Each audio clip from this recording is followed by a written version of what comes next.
लाल रंगले बाड़ू भरपूर, तोहर काची हुमर बाड़ू फैशन में चूर। ओठ लाले लाल रंगले बाड़ू भरपूर, झलकता तोहर सगरे बदनिया। ओढ़नी से रखना ढाप के और ढाप के। तोहर कमर के साइज नाप दी है लइका बिता से चाप के। तोहर कमर के साइज नाप दी है लइका बिता से चाप के। कमर के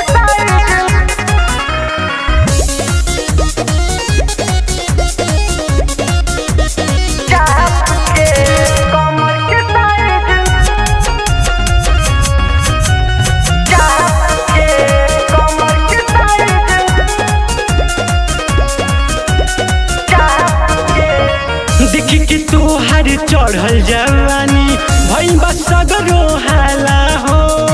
पीछे पड़ल बाटे चकिया बजरिया, पड़ल बगाब मुहाला हो। देखी कि तोहर चढ़ल जवानी भइल बा सगरो हाला हो। पीछे पड़ल बाटे चकिया बजरिया, पड़ल बगाब मुहाला हो।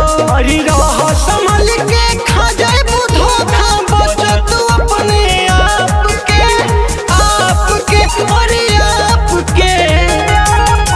तोहर कमर के साइज नाप दी है लइका बिता से चाप के। तोहर कमर के साइज नाप दी है लइका बिता से चाप के।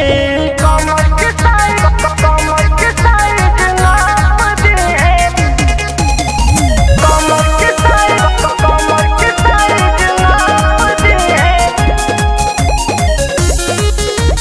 चाप के।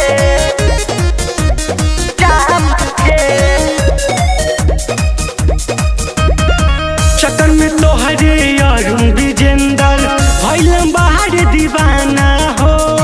कुछ न मनवा भावे इनके तोहरा बिना जनाना हो। हाय हाय हाय हाय, चक्कर में तोहरे अरुण विजेंदर भइल बाहर दीवाना हो।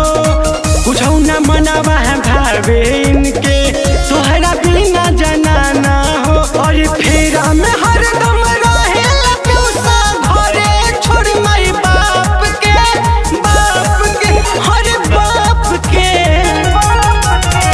कमर के साइज नाप दी है लइका बिता से चाप के।